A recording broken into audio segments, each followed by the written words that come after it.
안녕하세요. 경기도에서 개인 공방을 운영하고 있는 여자입니다.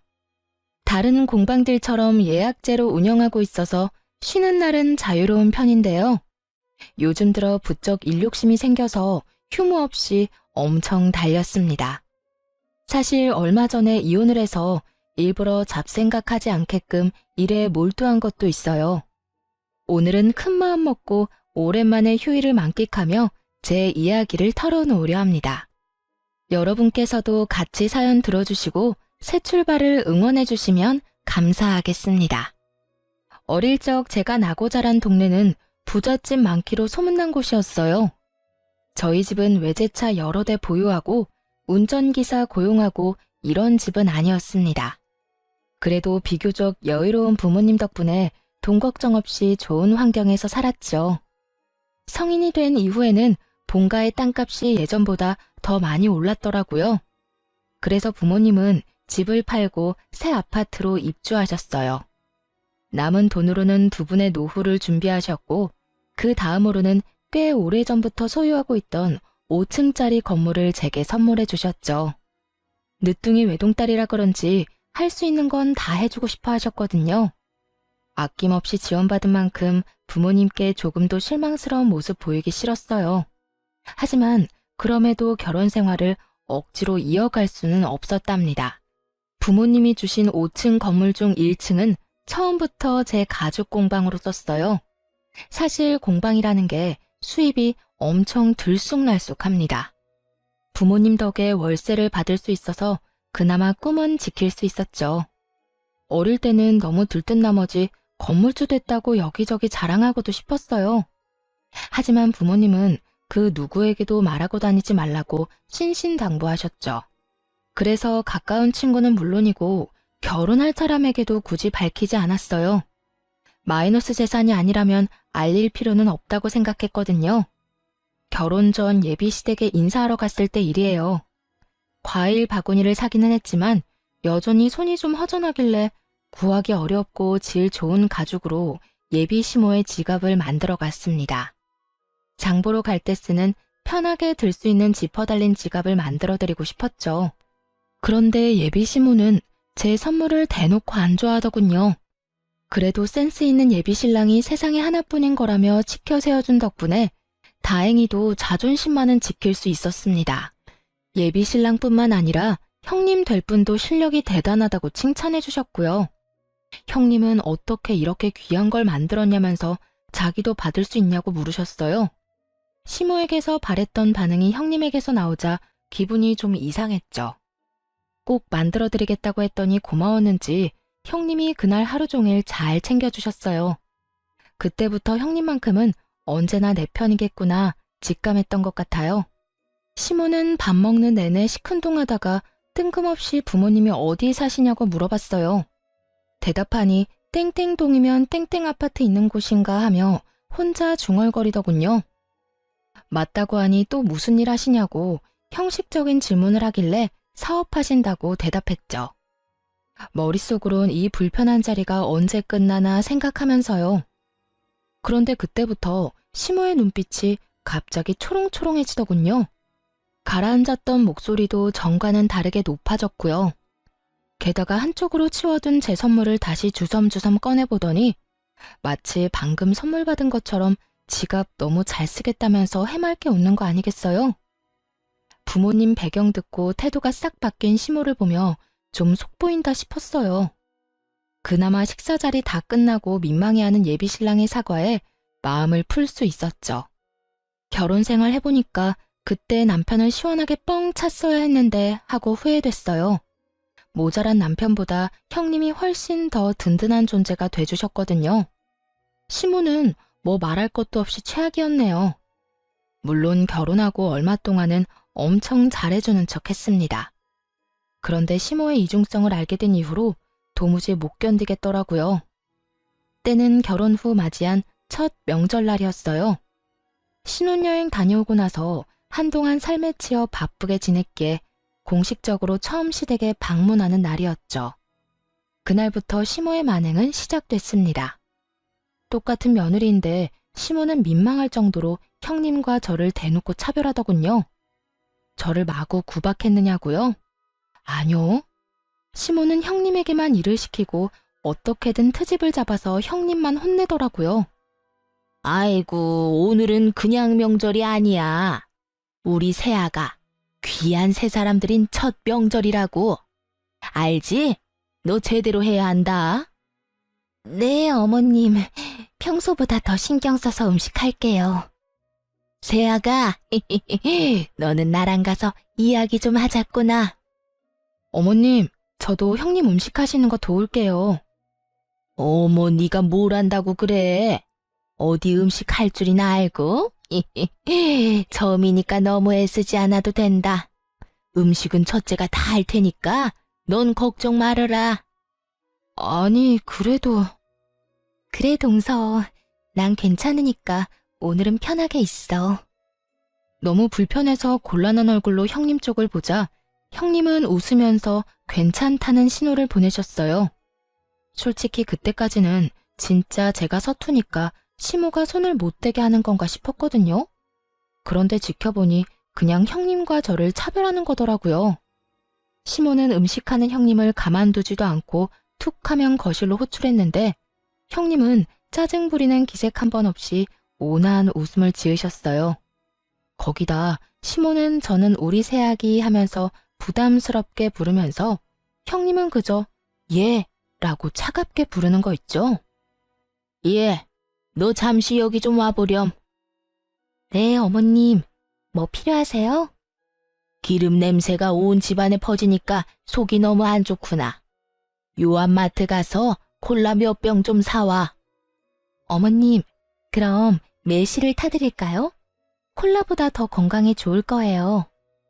아니, 넌 내가 콜라 얘기하는데 무슨 매실 타령이니? 아유, 지겨워 정말. 새아가, 쟤는 항상 저렇게 시험인 날 가르치려 든단다. 그냥 콜라 사오기 싫으면 싫다고 해. 에이, 어머님, 아직도 저를 모르세요?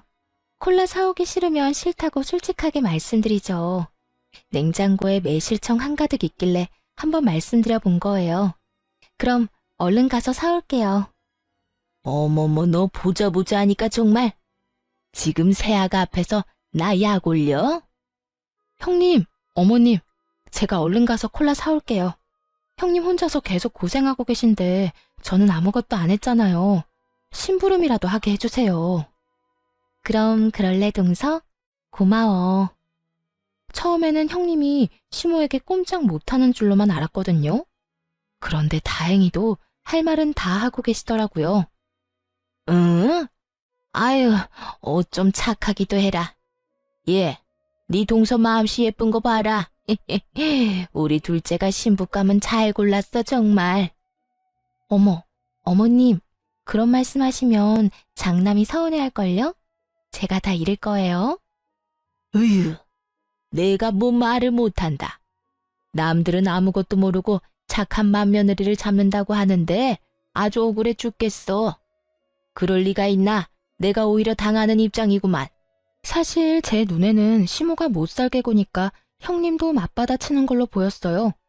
하지만 시모는 자기가 피해자라고 하소연하면서 형님을 엄청 흉보더라고요. 부엌으로 가려고 일어나기라도 하면 냅다 제 손을 붙잡고 안 놓아주더라니까요. 아무튼 콜라를 살 겸 남편에게 SOS를 치려고 마트에 혼자 갔습니다. 새벽부터 가까운 낚시터에 시부랑 아주버님, 남편이 낚시를 하러 갔거든요. 순간 너무나도 불공평하다는 생각이 들었죠. 여자들은 열심히 일하는데 남자들은 놀고 있는 이 상황이 말이에요. 여보, 언제 오는데? 빨리 와. 좀 걸릴 것 같은데. 혹시 무슨 일 있어? 어머님 때문에 나 너무 불편해. 나만 여기 두고 낚시하러 가니까 재밌니? 웬만해서는 무슨 일이 생겨도 흥분하거나 목소리를 높이지 않는데요. 그런 제가 전화 받자마자 소리치니까 남편은 단번에 눈치채고 금방 오겠다고 했어요. 남자들이 도착하자 시모는 언제 놀았냐는 듯 팔을 걷어붙이고 일을 하더군요. 웃긴 건 형님이 거의 음식을 다 했는데 고생했다는 말도 제대로 안 했다는 거예요. 그렇게 시모는 음식하는 신용만 잠시 내다가 곧바로 힘들다며 안방에 쏙 들어가 버렸습니다. 늘 이랬던 건가 싶은 마음에 형님이 참 짠했어요. 한편으로는 좀 바보 같기도 했고요. 저라면 이렇게 당하고만 있지는 않았을 테니까요. 하지만 뭐 어쩌겠어요. 저도 딱히 도움된 건 없으니 음식 차리고 치우는 거라도 똑바로 하자 생각했죠. 소중한 내 남편 낳아준 어머니니까 참는 거야. 다른 이유는 없어. 그런데 형님이 그런 제 마음을 읽은 것처럼 갑자기 웃으며 이렇게 말하더군요. 네? 이건 비밀인데 동서한테만 말해줄게. 사실 우리 남편 나 시댁에서 고생하는 거 다 알아. 그래서 친정 가면 나처럼 똑같이 집안일하고 음식해. 나도 처음엔 그럴 필요까진 없다고 생각했거든. 근데 남편이 나서서 그렇게 해주니까 내 마음에 응어리는 안 생기더라. 그냥 동서가 나 불쌍하게 쳐다보길래 그렇다고 말해주고 싶었어. 동서도 중간에서 힘들지? 미안해. 형님, 죄송해요. 에이, 동서가 죄송할 게 뭐가 있어. 형님에게 딱 걸린 것만 같아 조금 부끄럽기도 하고 미안했어요. 형님이 참 대단해 보이고 아주버님도 현명하신 것 같았죠. 남편은 만약 나에게 이런 일이 생긴다면 어떻게 할지 궁금해지기도 했고요. 한편 시모는 형님을 정신적으로도 공격하더군요. 은근히 형님 집안 뭐 볼 거 있냐며 흉보기도 했는데 뭐 그것까지는 참았어요. 그런데 점점 같이 뒷말하기를 원하더라고요. 한 식구인데 이간질하는 게 너무 싫어서 잘 모르겠다는 얼굴로 무건수행했죠. 그랬더니 나중에는 그게 마음에 안 들었던 모양인지 시모에게 딱 찍히고 말았죠. 우리 둘째는 부모님이 땡땡 아파트에 살아서 든든하겠어. 나중에 당연히 네가 물려받을 거 아니야. 네? 그건 엄마 아빠 노후자금이자 보금자리인걸요. 뭐 그 정도 아파트 가지고 계신 거면 사돈네 형편 말에 뭐 하겠니? 당연히 노후자금 외에도 여유 있으시겠지. 너도 다 물려받을 재산 있으니까 안심하고 돈 안 되는 공방 운영하는 거 아니냐? 그런 거 아니에요, 어머님. 아니긴. 나한테는 솔직히 말해도 된다. 처음에 솔직히 너도 공방하고 아들도 식당 하니까 내가 많이 걱정했거든. 한 명이라도 수입이 일정해야 하는데 둘 다 들쭉날쭉 고정적인 수입이 없잖니. 그런데 새아가 진정이 넉넉해서 얼마나 다행인지 몰라. 그 말에 남편을 노려보자 남편은 오히려 으쓱한 눈치더라고요. 전혀 좋게 안 들렸는데 남편은 자기 장가 잘 갔다는 칭찬으로 들었나 봐요. 아이고, 크네. 너는 친정 부모님 안녕하시다니? 나는 평범해도 너무 평범한 네 친정 때문에 내가 며느리 복 없는 줄로만 알았지 않니? 새아가 들어오고 나서야 나도 며느리 복 있는 걸 알았지. 넉넉한 며느리 둘이 들어왔으면 나도 노후 걱정은 없었을 텐데. 말해 뭐하니? 입만 아프다. 으휴. 이번에는 형님도 기분이 상하신 것 같았어요. 아까처럼 대답하거나 온화한 웃음을 짓는 대신 그저 입을 꾹 다무셨거든요. 분위기를 망치기 싫어서 억지로 참는 눈치였죠. 그런데 속이 뻥 뚫리게 시원했던 건 아주버님의 말이었어요. 어머니, 제가 태어나 가장 잘한 일이 이 사람이랑 결혼한 거예요. 매년 조상님들 드시라고 제사 음식 해온 게 누군데요? 어머니 노후는 못 챙겨도 조상님들 사후는 이 사람이 챙기고 있잖아요. 나중에 엄마 돌아가시면 제사 안 지내도 돼요? 아들, 말을 왜 그렇게 무섭게 하니? 그럼 어머니는 왜 그렇게 말을 밉게 하세요? 아주버님의 말에 시모는 깨갱하고 그 앞에서는 더 이상 별말 못했어요. 대신 뒤에서 형님을 더 괴롭혔죠. 차례상 녹그릇이며 다 같이 먹은 식사 그릇까지 혼자 설거지를 다 하라는 둥. 친정에 아주버님 먼저 보내고 집안일 돕고 가라는 둥. 형님에게 이것저것 시키며 무슨 가정부 고용한 사람처럼 굴었습니다. 단순히 며느리에게 일을 시키는 게 아니라 모욕감을 주려고 하는 듯 보였어요. 아가, 우리 둘이 남자들 사우나 다녀올 동안 명절 특선 영화나 보자꾸나. 과일도 같이 먹을까? 뭐 좋아하니? 어머님, 그럼 저 형님 도와드리고 형님이랑 같이 올게요. 먼저 과일 드시면서 편하게 영화 보고 계세요. 뭐하러 그러니? 너 지금 착한 척 하는 거니? 이제 보는 사람도 없는데 굳이 안 그래도 된다. 네? 착한 척이 아니라요, 어머님. 녹그릇이 많이 무겁기도 하고 형님 혼자 설거지 하시기엔 양이 너무 많잖아요. 음식도 형님이 다 하셔서 제 마음이 불편해서 그래요. 예, 기가 막혀서 참나. 그게 바로 착한 척이야. 너 지금껏 제 고생은 다 시켜놓고 갑자기 돕겠다는 게 무슨 말이니? 내가 예쁘다 예쁘다 해주니까 시어미 말이 지금 웃음니? 잔말 말고 영화나 보자니까. 네? 동서, 난 괜찮으니까 어머님이 하자는 대로 해드려. 갑자기 제 탓을 하는 시모의 말에 깜짝 놀랐어요. 형님은 이미 이런 고집을 수없이 겪었다는 듯 억지 웃음을 띤 얼굴로 저를 만류했죠. 아마 저까지 시모에게 미움을 살까봐 도와준 듯 했습니다. 들었지? 제가 그러라잖니. 하지만 며느리를 함부로 하대하는 시모를 더는 견디기 힘들더군요. 그래서 소파에서 벌떡 일어나 설거지 금방 하고 오겠다고 말했어요. 그냥 시모의 말대로 해버리면 앞으로 더한 걸 요구할 것 같아서 아주 오싹했거든요. 어머님, 저 손으로 일하는 직업이라 설거지도 깨끗하고 빠르게 엄청 잘해요. 가서 금방 설거지하고 올게요. 그리고 명절에는 따로 형님한테 용돈 좀 챙겨주셔야겠어요. 형님 혼자 일을 다 하시잖아요. 끝까지 입 바른 소리를 하자 시모는 빤히 쳐다보다가 이내 콧방귀를 뀌었어요. 그때부터 은근히 저를 괴롭히기 시작했고요. 형님은 왜 그랬냐면서 걱정했지만 차라리 같이 미움받는 쪽이 나을 것 같았어요. 그런데 예상 밖으로 시모는 시댁을 벗어나서까지 괴롭히려고 들더군요. 우선 그날 집에 돌아오자마자 남편에게 시댁에서의 일을 여과 없이 말했습니다. 바로 말해놓는 게 나중에 탈이 나지 않을 것 같았거든요. 남편은 곧바로 저를 혼자 두고 자리를 비워서 미안하다고 사과는 했지만 시댁에 자주 갈 일 없으니 한 번만 참아달라는 부탁을 하더군요. 아무리 남편의 잘못이 아니라지만 대충 넘어가려는 느낌이라 영 찝찝했어요. 그래서 되도록 시댁에 가지 않으려고 필사적으로 노력했습니다. 이번 주 주말에 엄마가 한번 오래. 갑자기? 왜? 어? 뭐 아들 보고 싶은데 이유 있으시겠어? 그래? 잘 다녀와. 나도 친정에 다녀와야겠다. 장모님이 당신 보고 오래? 아니? 그런 말씀 없으셨는데? 그럼 왜 가? 어머님이랑 똑같지. 우리 엄마 아빠도 딸 보고 싶은데 이유 있겠어? 잠깐만. 당신 지금 내가 우리 집 간다니까 당신도 친정에 간다는 거잖아.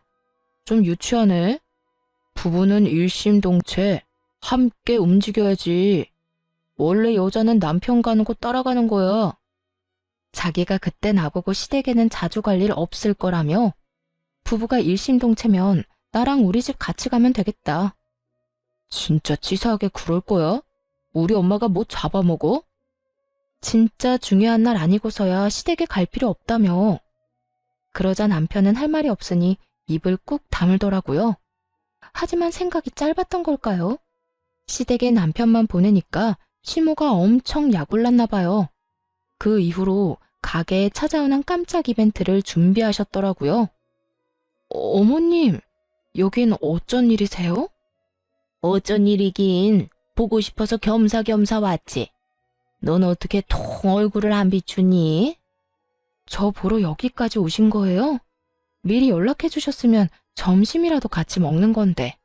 식사는 하셨어요? 아니, 점심은 먹고 왔으니까 됐고. 너 10분이면 준비할 수 있겠지? 네? 그게 무슨 말씀이세요? 도대체 무슨 말인가 싶어서 도시락 먹다가 밥을 묻히고 서서 멍하니 있었네요. 그런데 그 순간 가게 입구가 웅성웅성 하는 거예요. 아니, 너 뭘 멍청하게 서 있니? 걔 하는 사람들 일부러 여기까지 다 데리고 왔다. 너희 공방에도 무료 체험 같은 거 있지? 옆편 애들 귀한 시간 낸 거니까 잘 부탁해. 그리고 입소문은 아줌마들 입 통하는 게 제일 빨라. 나중에 손님 많아졌다고 나한테 고마워서 절할 거다 아주. 어쩌죠 어머님? 저흰 그런 프로그램 없어요. 미리 말씀하시고 오시지 그러셨어요. 없으면 만들면 되는 거 아니냐? 시험이 위해서 그것도 못해? 오늘 너 예약 없는 거 내가 다 알고 왔어. 인터넷에 검색해보니까 다 나오더만. 어머님, 목요일은 개인적으로 납품할 상품들이 있어서 시간 빼놓은 거예요. 게다가 저 혼자 하는 거라 수용할 수 있는 인원 한계도 있고. 문전박대도 이런 문전박대가 따로 없지. 너 지금 밖에 사람들 서서 쳐다보는 거 안 보여? 정말 날 쪽팔리게 만드는구나. 그냥 한번 그러려니 하고 넘어가면 안 돼? 내가 뭘 알고 데려왔겠니? 다 니 쓰러져가는 공방 홍보하자고 사람들 애써 데리고 왔더니. 시모는 말도 없이 개하는 친구들 모두 끌고 와서는 공방 프로그램을 무료 체험시켜달라며 떼를 썼습니다. 문전박대라는 말에 심장이 쿵쾅거려서 결국 개인적인 일정 다 취소하고 최선을 다해 아무렇지 않은 척 밝게 시모 친구들 대접했네요. 나중에 할 말을 하더라도 그 순간은 참기로 했죠. 다 손님들이고 어른들이니 시모가 망신당하지 않도록 최선을 다해 배려했어요. 어머님, 또 이러시면 정말 곤란해요. 어머님 포함 두세 분까지는 미리 말씀해 주시면 가끔 자리 만들어 드릴게요. 그런데 이렇게 막무가내로 사람들 다 데리고 오시면 안 돼요. 참나, 깐깐하게 굴기는. 시모는 결국 고맙다는 말이나 미안하다는 말도 안 했어요. 100번 양보해서 집까지는 올 수도 있다고 생각했지만 일터를 침범하는 건 정말 아니라고 생각했어요. 그런데 다 알고도 남편은 이해하라고 대수롭지 않게 말하더군요. 난 분명히 이야기했어. 어머님, 한 번만 더 공방에 찾아오시면 나도 어떻게 할지 몰라. 중간에서 가만히 있지 말고 당신이 해결해, 진짜. 당신 왜 이렇게 말을 무섭게 해? 시어머니가 며느리 일터 궁금해서 좀 갈 수도 있지. 당신이랑 또 엄마 일로 싸우기 싫어. 좋은 게 좋은 거잖아. 참고 이번만 좋게 넘어가자, 응?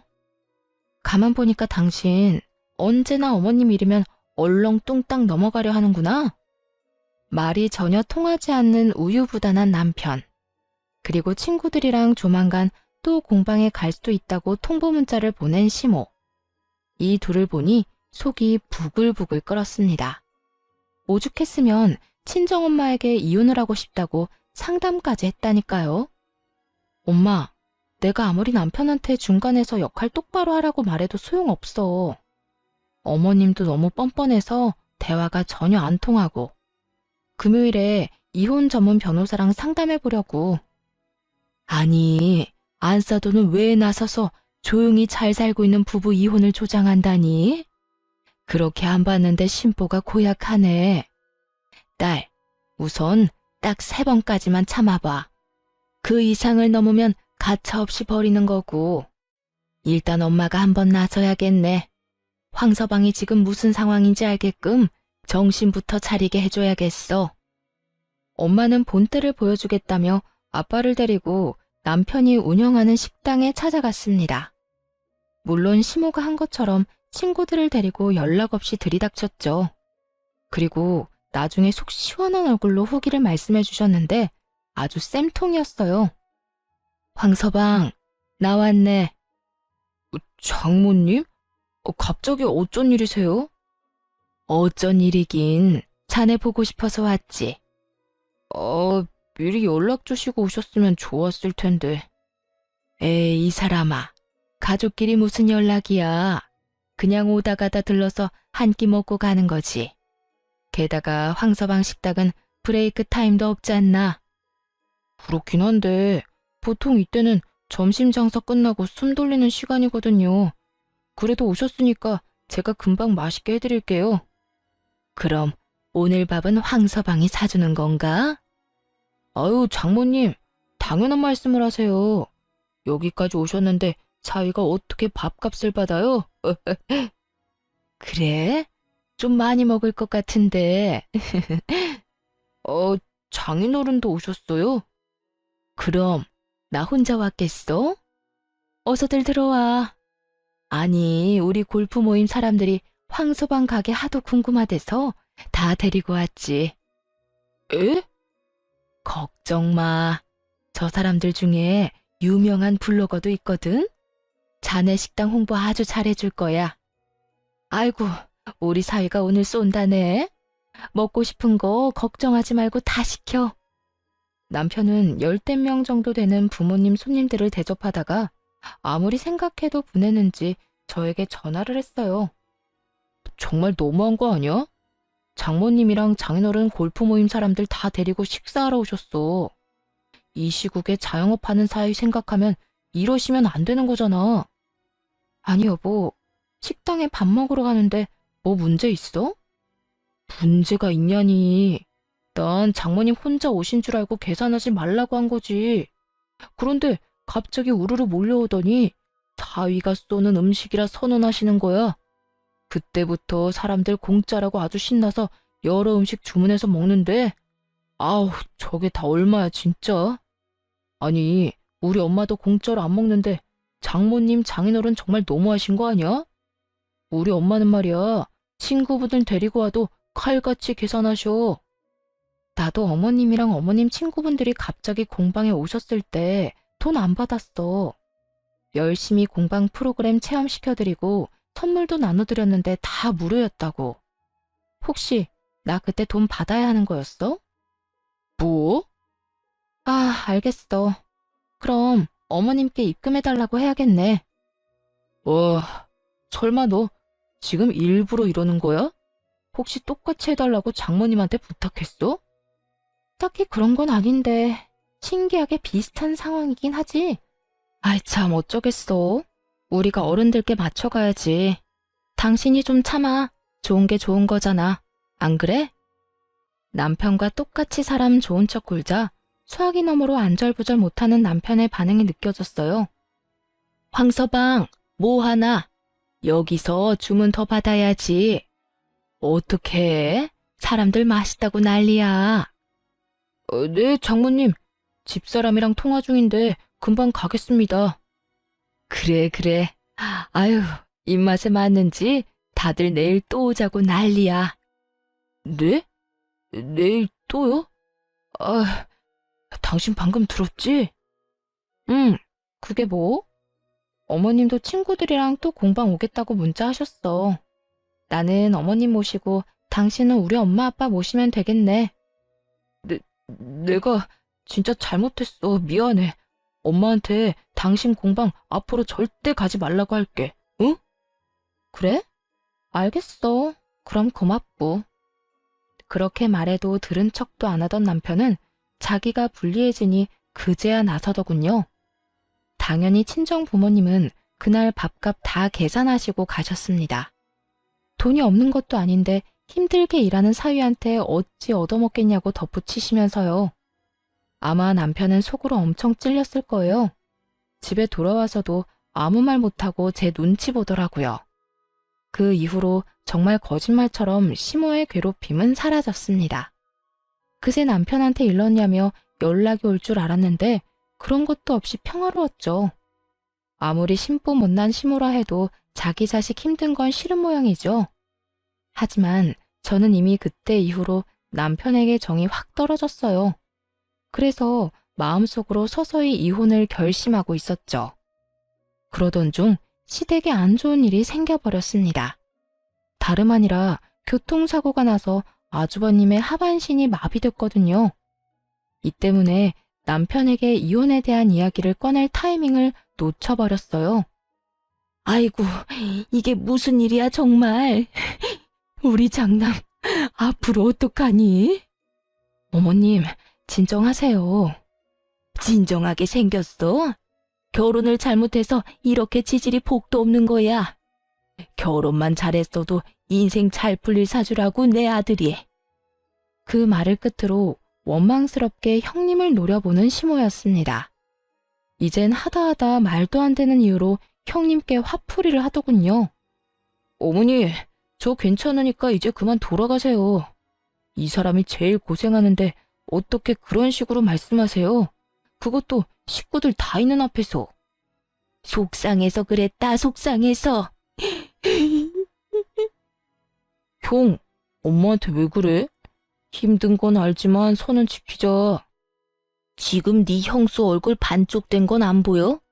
병문안 왔으면 그냥 조용히 있다 가든가. 가족이라는 사람들이 어떻게 이래? 특히 어머니는 그러시면 안 되죠. 이 사람이 그동안 어떻게 했는데? 여보, 진정해. 당신 아직 몸 안 좋잖아. 다들 당장 나가라고요. 가장 힘든 건 다친 아주버님과 비통한 형님일 텐데 그 앞에서도 비인간적으로 행동하는 남편과 시모를 보니 숨이 다 막히더라고요. 어서 여길 벗어나야겠다는 결심을 하고 그때부터 본격적으로 이혼 준비를 했습니다. 그러면서도 형님과 아주버님을 챙기러 병원에 자주 들렀어요. 냉정하게 말하자면 이혼하는 동시에 남이 될 관계였지만 계속 신경 쓰이더군요. 동서, 이렇게 매번 와줘서 정말 고마워. 에이, 오다 가다 들리는 게 뭐가 어렵다고요. 그런데 저희 남편이랑 어머님이 병원에 한 번씩 오기는 하나요? 그때 남편이 한 소리에서 기분이 상했나 봐. 차라리 안 오는 게 나은 건가 싶다가도 남편 생각하면 가끔이라도 와줬으면 하는데 그때 이후로 서방님도 어머님도 안 오시네. 그래도 이렇게 가끔 동서가 와줘서 얼마나 힘이 되는지 몰라. 형님, 얼굴이 많이 수척해요. 밥은 잘 챙겨 드시고 계신 거죠? 이럴 때일수록 식사는 거르시면 안 돼요. 그게 사실 동서, 이런 말 꺼내서 정말 미안한데 혹시 병원비 모자라세요? 제가 전부까지는 아니더라도 조금은 도와드릴 수 있어요. 그러니까 너무 걱정하지 마세요. 그 말에 그늘진 형님의 얼굴이 밝아지더니 딱 40만 원만 빌려달라고 하더군요. 고등학생 시조카 수학여행비랑 용돈이 당장 필요한데 병원비 정산하고 이것저것 계산하고 나면 여유가 없었나 봐요. 못 받을 돈이라 생각하고 몇백은 드릴 각오를 했는데 40만 원에 손을 벌벌 떨며 고맙다고 우는 형님을 보고 같이 울었네요. 그런데 동서, 입금이 잘못된 것 같아. 500만 원이 들어왔는데? 아이고, 내가 얼른 다시 입금해 줄게. 형님, 진작 눈치채고 도와드렸어야 했는데 죄송해요. 수영이한테 수학여행 잘 다녀오라고 전해주실래요? 입금은 제대로 한 거 맞아요. 저 만약 형님 없었으면 어머님 심술 때문에 바로 도망갔을 거예요. 형님이 잘해줘서 그나마 버텼는데 아무튼 감사했어요. 형님은 그런 제 말이 이상했는지 혹시 남편이랑 무슨 일 있냐고 물었어요. 그래서 솔직하게 이혼을 준비하고 있다고 말했습니다. 그러자 형님은 깜짝 놀랄 이야기를 했어요.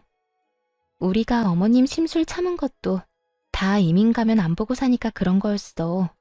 그런데 갑자기 이런 사고를 당하는 바람에. 네? 이민이요? 그래도 포기는 안 할 거야. 좀 늦춰졌다고 생각해야지.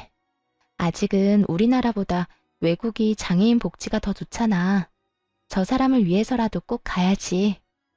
그 사실을 알자마자 머뭇거리다 형님에게 귀뜸해드렸어요.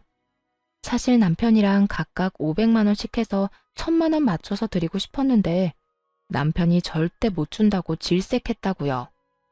동생으로서 어릴 때부터 지금까지 받은 게 많으면서 한순간에 남이라도 된 듯 구는 남편 보고 더 빨리 이혼하고 싶더라고요. 나 역시 오랜 세월 어머님이랑 도련님을 봐왔잖아. 그래서 제발 내 밑으로 사람이 들어오지 않길 바랬어. 그런데 이렇게 착한 동서가 들어와서 얼마나 맘에 걸렸는지 몰라. 알고 보니 남편은 어머님보다 더하면 더했지 덜하진 않다고 합니다. 시모에게 밉보인 형수를 가정부쯤으로 알고 뒤에서 막대했다고 하네요. 생각보다도 더 구제불능이었나 봐요. 당신이 병원에 뭐하러 가? 나도 안 가는데. 그러니까 당신이 안 가니까 나라도 간 거지. 야, 혹시라도 나중에 친정 식구 아프다고 돈 갖다 바칠 생각하지 마라. 나도 우리 형한테 돈 안 줬으니까 말이야. 뭐? 조금도 안 도와드렸다고? 진짜야. 나 형한테 돈 한 푼도 안 줬어. 형수한테 전화해서 물어볼래? 형수가 우는 소리 하길래 형이 무슨 수로 갚겠냐고 냉정하게 전화 끊어버렸거든. 자랑이다. 당신 형이 그렇게 다쳤는데 돕고 싶은 마음이 전혀 안 생겨? 동생이 되어가지고 어떻게 그래? 어휴, 그렇게 감정적으로 굴다가는 거지꼴 못 면해. 아무리 가족이라도 금전적 거래는 하는 게 아니라고. 돈이 아까워서 그러는 게 아니라 내 원칙이 그래. 그 원칙 결혼 전에 좀 알려주지 그랬어. 뭐? 당신 요새 좀 이상하다. 내가 이상해? 아니, 당신을 좀 되돌아봐. 내가 아플 때는 과연 어떻게 나올까 궁금하네. 에이, 재수없게 그런 말을 왜 해? 당신 건강하잖아.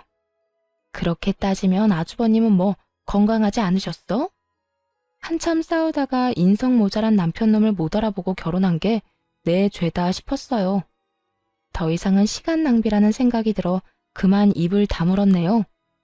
이혼 통보하기 전까지는 조용히 있는 게 낫겠다고 생각했거든요. 형님께 500만 원 드린 것도 알았다가는 무슨 난리를 피울지 모르니 말 안 했고요. 시간이 흘러 아주버님이 태어날 즈음이 되어서야 시모가 등장하더군요. 고생이란 고생은 형님 혼자 다 했는데 혼자서 뒷북을 엄청 치더라고요. 내 자식이 너무 불쌍하다며 엄청 징징거리는데 그 착하던 형님이 얼마나 마음고생하고 힘들었으면 시모한테 화를 다 냈다니까요. 아이고, 불쌍한 내 새끼. 이게 다 부인 복이 없어서 그런 거야. 결혼을 좀 다른 사람이랑 했으면 팔자가 바뀌었으려나? 어머니, 제발요. 잠시만 여보. 어머님, 제발 좀 그만 징징거리세요. 지금 제일 힘든 사람이 어머님 같아요? 아니요, 저 사람이랑 저예요. 저도 충분히 힘들다고요. 지금까지 코빼기도 안 보이시다가 태어날 때는 또 왜 오신 거예요? 도와주실 거 아니면 이만 돌아가 주세요. 뭐? 너 제정신이니? 지금 그게 무슨 말버릇이야? 어머님, 나중에 후회하실 행동 그만 좀 하시라는 거죠. 언제까지 들들 볶으실 건데요? 따지고 보면 이 사람이 부인복 없는 게 아니라 제가 남편복 없는 거죠. 어머어머 보자 하니까 저게. 형님의 말에 도저히 참을 수 없어서 웃음이 작게 터졌습니다. 시모가 눈치를 주며 눈을 부라렸지만 아랑곳하지 않았어요. 모처럼 형님의 한 방이 너무 속 시원했거든요. 눈을 씻고 봐도 자기 편이 없는 것 같자 시모는 금방 눈물을 그치고 일어나더군요. 눈물 쇼하러 온 중견 여배우라도 되는 줄 알았네요. 그쯤 되니 정말 아들 걱정은 하는 건지도 의문이었어요. 아주버님은 벙쪄 있다가 웃으면서 형님께 앞으로도 그렇게 큰 소리치라고 했어요. 그런데 인생에 계속 안 좋은 일만 일어나는 건 정말 아니더라고요. 그 해에 사고로 너무 힘들었던 형님네 가족에게 무슨 일이 일어난 줄 아세요? 형님이 산 복권이 1등에 당첨되면서 하루아침에 돈방석에 앉은 거 있죠? 시모는 소식 듣고 내 아들 신분 상승했다며 엄청 좋아했지만 저는 또 형님이 호구처럼 돈이라도 뜯기진 않을까 걱정했습니다. 아니나 다를까 시모는 김칫국부터 마시고 있었어요. 갑자기 연락해서는 저와 남편을 불러서 하는 말이 가관이었습니다. 우리 장남이 태어난 지 얼마나 됐니? 더 빨리 신경 썼어야 했는데 이제라도 다 같이 힘을 모아 한상 대접해야지. 1등 금액이 어마어마하던데 나도 말년에 팔 쭉 뻗고 살겠구나. 뭐 하고 서 있어? 얼른 음식 해야지. 네? 제가요? 그럼 내가 하리? 아주버님과 형님을 초대했으니 도와서 음식 좀 하라는데 뭐 이거 해라 저거 해라 말만 해서 거의 저 혼자 다 한 격이었어요. 같이 온 남편도 전혀 도움이 안 됐죠. 힘들지? 그래도 어쩌겠니? 이제는 서열이 아주 달라졌어. 첫째 내한테 봉사하면서 살아야지. 그럼 콩고물이 얼마나 어떻게 떨어질지 누가 아니? 맞아. 조금 힘들더라도 자기가 고생해. 그동안 형수 혼자서 다 하던 거잖아. 진짜 엉망진창이네요. 뭐? 그게 무슨 말버릇이야? 아니, 어쩜 엄마나 아들이나 그렇게 염치 없이 구는 모습이 판박이에요? 당신 뭐라는 거야, 지금? 개차반인 시모와 남편에게 질려서 뛰쳐나가려는데 마침 형님이 휠체어 태운 아주버님을 데리고 나타났습니다. 그러자 남편과 시모는 제게 언제 화를 냈냐는 듯 버선발로 형님과 아주버님을 맞이하며 살뜰히 대접하더군요. 형, 왔어? 몸은 좀 괜찮아? 근데 네가 언제부터 내 걱정했냐?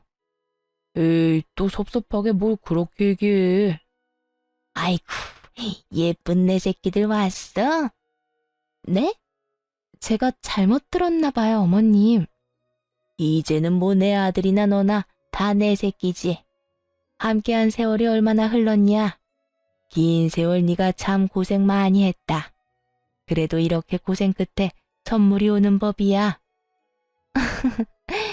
며느리 복 없다던 어머님이 그런 말씀하시니까 신기하네요. 그나저나 음식은 동서가 다 한 거죠? 응? 뭐 그렇지. 첫째 너는 이제 편히 쉬면 돼. 동서, 고생했지? 미안해. 아니에요, 형님. 저는 괜찮아요. 형님은 당연히 저 혼자 고생했다는 걸 알아채고 고맙다고 인사하시더군요. 그래서 귓속말로 이게 마지막이라고 형님에게 말해드렸죠. 네가 둘째한테 정 미안하면 윗사람이 용돈도 챙겨주고 그러는 거야. 용돈이요? 네? 아니요. 저 그런 거 필요 없는데요. 둘째야, 너 쓸데없는 자존심 좀 부리지 마라. 그 고생을 했는데 마땅히 용돈 받을만 하지. 그리고 이참에 공방에서 돈 안 되는 일 하지 말고 첫째네 가서 일하는 게 어떻니? 첫째 너희는 이제 사람 부릴 여유는 되는 거 맞지? 가족끼리 돕고 살면 좋잖니. 아주버님네 가서 매주 청소 좀 하고 아주버님 케어를 도우라는 말이었어요. 그 말을 듣자마자 하마터면 상을 다 엎을 뻔했네요. 사람 면전에 대고 무시하는 것도 정도가 있잖아요. 어머님, 제가 어머님 전용 심부름 센터인가요? 아, 또 그놈의 콩고물 때문에 그러세요? 제발 며느리 좀 그만 괴롭히세요. 그런데 문제는 남편이었어요. 아무리 덜 떨어졌어도 그때만큼은 시모에게 화낼 줄 알았는데 오히려 시모의 의견에 수긍하며 제게 그 일을 시키려 들더군요. 엄마가 뭘 괴롭혔다고 그래? 아니, 가정부 할 사람 뭐 따로 있어? 이참에 돈 안 되는 공방 정리하고 좋잖아. 엄마가 당신 생각해서 말한 건데 왜 그렇게 예민하게 굴어? 막말로 우리 형이랑 형수님이 당신한테 힘든 일 시키겠냐고. 정말 미쳤구나. 당장 이혼해. 그동안 수도 없이 이혼 다짐했어. 때 되면 말하려고 참고 또 참은 거지. 돈에 눈먼 남편의 뺨을 때리고 드디어 이혼하자고 선언했어요. 그러자 얻어맞고 분했는지 남편이 달려들려고 했습니다. 사실 그런 상황이 일어날까봐 그동안 조용히 이혼을 준비한 거였어요. 일방적으로 이혼하자고 통보하면 남편이 무슨 짓을 할지 모르니까요. 그런데 그때 휠체어를 탄 아주버님이 남편에게 찬물을 확 부어버렸죠. 야, 너 언제 사람 들래? 아이씨, 형 미쳤어? 너 내가 몸이 이 모양이라서 찬물로 끝난 걸 다행으로 알아. 나 멀쩡했으면 벌써 이 전골에 네 얼굴 박았다. 아, 로또 됐다고 아주 기세등등하네. 결혼했으면 인간이 돼야 하잖아. 양심 없는 건 어머니 쏙 빼닮아서 그런 거야? 아니, 너는 혼낼 거면 네 동생만 야단치지 왜 날 끌어들여? 며느리들 앞에서 창피하게. 창피한 걸 아시는 분이 그동안 왜 그렇게 사셨어요? 저 정말 참을 만큼 참았어요. 그런데 더 이상 이 징그러운 집안에 못 있겠네요. 장남 너 복권 당첨됐으니 이제 식구들 등지고 살겠다 이거냐? 두 번 다시 어머니나 저놈이나 보기 싫으니까 알아서 잘 사세요. 저희 곧 이민 가거든요. 그리고 제가 당첨됐나요? 집사람이 당첨된 거죠. 항상 온화한 아주버님이었는데 그렇게까지 역정내시는 건 처음 봤습니다. 곧 이민 간다는 말에 시모는 개거품을 물고 말았죠. 뭐? 갑자기 무슨 이민이야? 한국인으로 태어났으면 한국에서 살아야지. 어미야, 네가 말해봐라. 이게 다 무슨 말이야? 네, 이민 갑니다, 저희. 어머님, 저희 벼랑 끝까지 몰려서 힘들 때 도와준 사람 동석분이었어요. 그런데 어떻게 동서한테 대놓고 가정부 운운하세요? 동서, 그때 500만 원 빌려줘서 정말 고마웠어. 수영이 수학여행비에 용돈하고도 많이 남아서 그 돈 감사히 잘 썼어. 식구라는 인간들이 단 몇십만 원도 못 빌려준다고 했을 때 사실 난 세상이 무너지는 줄 알았거든. 그러니까 가기 전에 동서한테 빚은 갚아야지. 빌려준 거 아니고 드린 거라니까요. 안 주셔도 돼요, 형님. 괜찮다고 손사래를 쳐도 형님과 아주버님은 제발 받아달라고 했어요. 시끄럽던 시모와 남편은 형님이 수표를 내밀자 숨죽이고 지켜보더군요. 형님, 게다가 금액이 이상해요. 저는 500만 원 빌려드렸는데 5천만 원이라뇨. 5천만 원 맞아. 마음을 돈으로 계산할 수는 없지만 동서 마음을 헤아려 보니까 대략 그 정도더라. 5천만 원? 아이고 세상에. 어미야, 나는? 어머님한테 드릴 돈이 어디 있겠어요. 아니, 오히려 제가 받아야 하지 않을까요? 그러자 시모는 갑자기 돌변해서 자기 줄 돈 주고 가라고 절대로 이대로 외국 못 간다고 형님의 바지가랑이를 붙잡았습니다. 남편은 아주버님에게 엄마 모실 돈이라도 달라고 매달렸죠. 나중에 시모가 아프기라도 하면 자기가 모셔야 하는데 어떻게 이러냐면서요. 불구된 형한테는 한 푼도 못 빌려준다던 사람이 누구더라? 형, 진짜 1억이야? 어머니 모시든 말든 너 알아서 해라. 난 이제 이 집 식구 아니니까. 아주버님이 냉정하게 끊어내자 남편 놈은 제 5천만 원이라도 갚겠다고 했어요. 하지만 그 돈이 어떤 돈인데 그대로 남편에게 빼앗길 리가 없죠. 5천만 원은 마음만 감사히 받겠다고 하고 형님께 돌려줬습니다. 이쯤에서 시원하게 정리를 다 해야 할 것 같았거든요. 형님, 저 여유 있어요. 안 도와주셔도 돼요. 정중하게 거절하자 형님은 혹시 돈이 모자란 거냐며 필요하면 그보다 더 주겠다고까지 하셨어요. 괜찮아요. 사실 공방 있는 건물이 제 거거든요.